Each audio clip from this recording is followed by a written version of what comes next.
এখানে আমরা দুটো ভগ্নাংশ দেখতে পাচ্ছি, একটা 5/8 আর একটা 3/7। আপনারা সবসময় নিচে থেকে ওপর কোনাকুনি গুণ করে দিন। নিচে থেকে ওপর, এর নিচে আছে 7 আর ওই ভগ্নাংশের নিচে আছে 5, এই দুটো কোনাকুনি গুণ করুন প্রথম। তাহলে 5 গুণ 7 এদিকে হলো 35। একই রকম এদিকে 8 আর ওদিকে 3, কোনাকুনি গুণ করে দিন। তাহলে 8 আর 3, 3 8 এদিকে হলো 24। তাহলে আমরা দেখতে পাচ্ছি প্রথম ভগ্নাংশের মাথায় 35 আছে, দ্বিতীয় ভগ্নাংশের মাথায় 24 আছে। তাহলে যেটার মাথায় বড় সেই ভগ্নাংশটা বড়, তাহলে এখানে আমাদের এই ভগ্নাংশটা হলো বড়, আর যদি ছোট বলে এই ভগ্নাংশটা হলো আমাদের ছোট। এইভাবে দুটো ভগ্নাংশের মধ্যে কোনটা বড় আর কোনটা ছোট আপনারা খুব সহজেই নির্ণয় করতে পারবেন। দেখুন এখানে আর একটি ভগ্নাংশ পাচ্ছি আমরা 2/3, 3/5, 5/7। তাহলে একই রকম কোনটি বড় করতে গেলে প্রথম দুটোর মধ্যে নিচে থেকে ওপর গুণ করলে আমরা পাবো 10। তারপরে এখানে 3, এখানে 3, নিচে থেকে ওপর গুণ করলে এখানে হলো 9। তাহলে আমরা বুঝতে পারছি প্রথমটির মাথায় 10 মানে বড়, দ্বিতীয়টির মাথায় 9 মানে ছোট। অর্থাৎ 2 নম্বরটা ছোট, কখনোই বড় হতে পারে না। ওই জন্য এই ভগ্নাংশটা পুরোপুরিভাবে বাদ দিয়ে দিন। আবার নতুন করে করতে হবে, এই 10টাকে ইনঅ্যাক্টিভ করে দিন। আবার 3 আর 5, 3 5-এ ফাইনালি এটার হলো 15, 7 আর 2 এটার ফাইনালি হলো 14। তার এক্ষেত্রে আমরা দেখতে পাচ্ছি লাস্টের ভগ্নাংশটা 5/7, তার মাথায় যেহেতু 14 এবং 15 মধ্যে 15 বড়, তাই জন্য একদম শেষ ভগ্নাংশটি এক্ষেত্রে হলো বড়। এবারে আমরা 4টে ভগ্নাংশ নিলাম, 4/5, 6/7, 8/9, 7/11। দেখুন এটা একই রকম পদ্ধতি। যদি বড় করতে চাই তাহলে 4 আর 7 এই দুটোর কোনাকুনি গুণ করলে পাচ্ছি 28। একই রকম 5 আর 6 এই দুটোর গুণ করলে পাচ্ছি 30।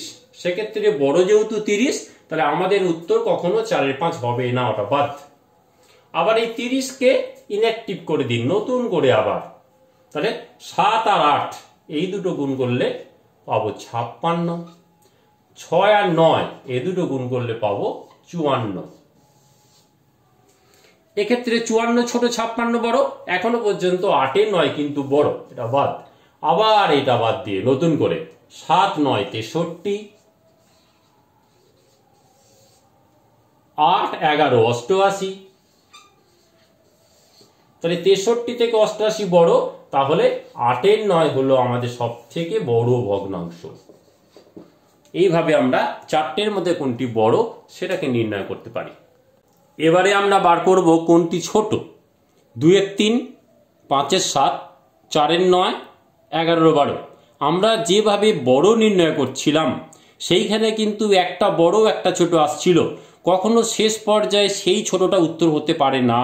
অর্থাৎ ছোটর জন্য কিন্তু আলাদা করে সব সময় ছোটগুলোকে রাখতে হবে এবং বড়গুলোকে বাদ দিয়ে দিতে হবে প্রথম থেকে। আমরা বড় করার জন্য যেমন বড়টাকে গ্রহণ করে ছোটটাকে বাদ দিচ্ছিলাম, ঠিক একই রকমের ছোটটা গ্রহণ করার সময় আমরা ছোটটাকে গ্রহণ করে বড়টাকে বাদ দেব।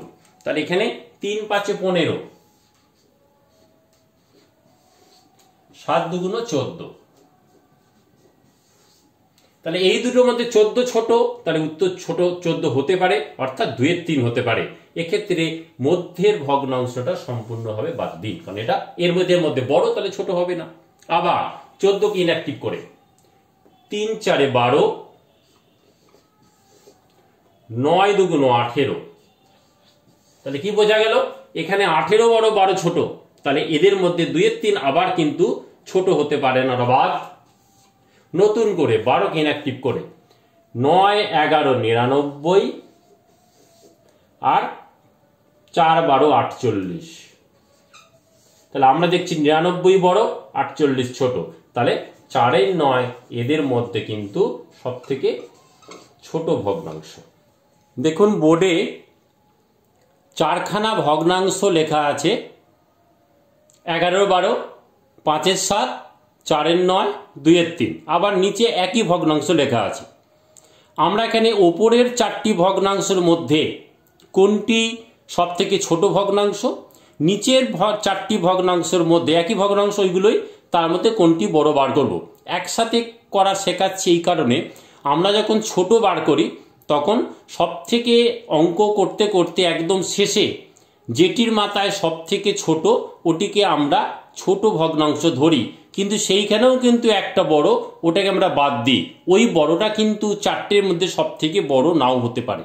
আবার যখন বড় বার করি তখন আমরা বড় অঙ্কর তলার অঙ্কটিকে ভগ্নাংশটিকে গ্রহণ করি আর ছোট অঙ্কর তলার অংশটিকে বাদ দিই। একদম শেষে কিন্তু একটি বড় এবং ছোট অঙ্ক আসে, আমরা বড় অঙ্কর তলার অঙ্কটিকে সব থেকে বড়, ওইখানে সব থেকে ছোটটিকে কিন্তু আমরা সব থেকে ছোট বলতে পারি না। এই জন্য এটা সচরাচর ভুল হয়। দেখুন এখানে 77 আর 60, তাহলে 60 যেহেতু ছোট আমরা বলতে পারি 11, 12, 5, 7 মধ্যে 5, 7 ছোট, এটাকে বাদ দিয়ে দিলাম। আবার নতুন করে 60 বাদ দিন, 4, 7, 28, 5, 9, 45। আবার এখানে 45 আর 28 মধ্যে 28 যেহেতু বড়, তাহলে আমরা 5, 7কে ছোট হতে পারে না, 4, 9 হলেও বা হতে পারে। এক্ষেত্রে আবার আমরা নতুন করে করি, এখানে 18 আর 12, যেহেতু 12 সব থেকে ছোট 18, 12 মধ্যে, তাই জন্য 4, 9 ছোট ভগ্নাংশ। এইখান থেকে কিন্তু আমরা 2 এর 3কে বড় বলতে পারি না। আবার 77 আর 60 বড় বার করতে চাই, তাই জন্য 5, 7 বাদ, 11, 12 হতে পারে। 77 কি ইনঅ্যাক্টিভ করুন। আবার 12, 4, 48, 9, 11, 99। এক্ষেত্রে 11, 12 বড় হতে পারে, 4, 9 হতে পারে না। আবার 12, 2, 24,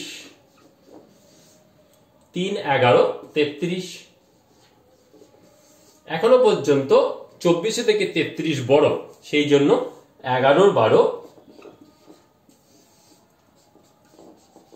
বড়। এখানে কিন্তু 2 এর 3 ছোট হবে না, কারণ 4, 9 ছোট হয়েছে। এখানেও 2 এর 3 বড় হবে না, কারণ 11, 12 বড় হয়েছে। এইভাবে ভগ্নাংশের ছোট এবং বড় নির্ণয় করা যায়।